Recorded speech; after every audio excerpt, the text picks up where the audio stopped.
Released in early 1967, Ruby Tuesday became one of the most mysterious and emotional songs ever recorded by the Rolling Stones. But who exactly was Ruby Tuesday? A real woman? A symbol of freedom?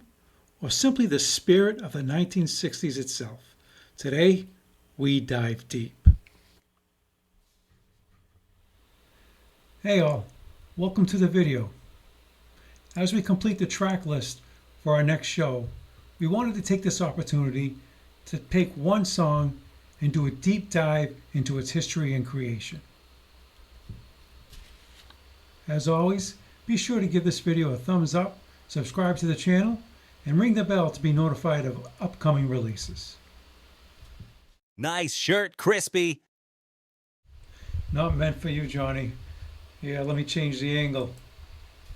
See, now Johnny Dynamite. So how you doing, Johnny? I'm rolling, Crispy. I'm rolling. Which is fitting for this next deep dive. I picked one song from our upcoming Senior Spinner show and tasked Johnny to do some research into its history and creation. What do you got, Johnny? You know, when I signed on to be the narrative broadcaster for this show, I didn't realize I would get homework, so I asked my older brother, Danny, to step in. Hey, Johnny. Hello, Crispy. Hey, Danny. So you have research experience? Sure he does. He's perfect for these deep dives. In fact, you can refer to him as Danny the Diver. All right, Danny. What do you got? Well, Ruby Tuesday was released in January of 1967 as the B-side to Let's Spend the Night Together.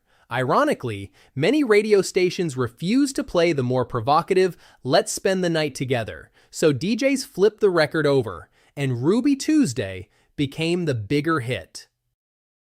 It climbed all the way to #1 in America and helped transform the Stones from rebellious bad boys into serious musical artists capable of tenderness and introspection. Interesting that Let's Spend the Night Together was a provocative song for the airwaves at that time.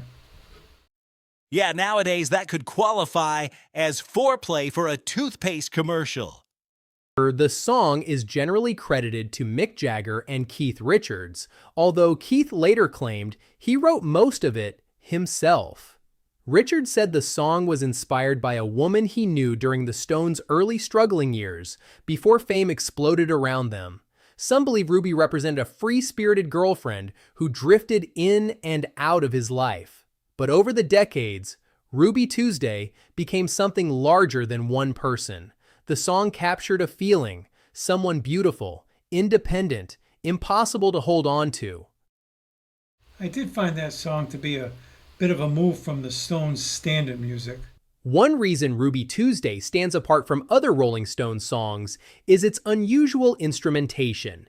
Instead of hard blues guitar riffs, the track features piano, recorder, cello, and soft acoustic textures. That recorder melody gave the song a haunting, almost Renaissance-style atmosphere. The arrangement reflected the changing sound of popular music in 1967. Rock bands were beginning to experiment with orchestration, mood, and emotional storytelling. And LSD and mushrooms.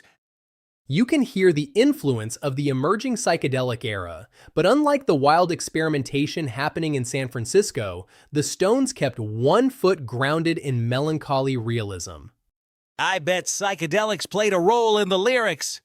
Not necessarily. The lyrics are filled with themes of freedom, impermanence, and emotional distance. She comes and goes when she pleases. That single line perfectly captured the cultural shift happening in the late 1960s. Traditional expectations about relationships, careers, and lifestyles were beginning to break apart.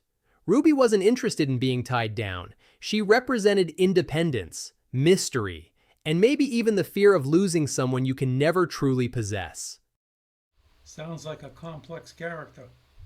Sounds like one of my ex-girlfriends. To understand Ruby Tuesday, you have to understand the world of 1967. The Vietnam War was escalating. the counterculture movement was exploding.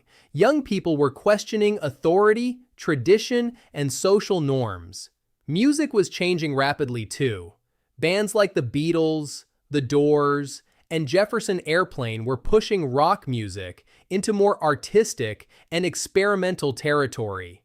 And right in the middle of that transformation came Ruby Tuesday, a song that sounded reflective, wistful, and deeply human. It was a slower paced song for the band at that time. Despite its gentle sound, the song emerged from one of the most turbulent eras in Rolling Stones history. It was recorded during a chaotic period for the band involving legal troubles, drug arrests, and internal tensions. Anyway, nearly 60 years later, Ruby Tuesday still resonates because everyone has known someone like Ruby, someone unforgettable who could never truly stay. Well, that's deep, Danny. Well, it is a deep dive, crispy. That it is, Johnny. That it is. Well, gents, thank you. Danny, good job. I'm Crispy, the Senior Spinner, and this has been a Senior Spinner Deep Dive. Be sure to watch the upcoming show and all my past shows on my YouTube channel. Don't forget to like and subscribe, and keep spinning.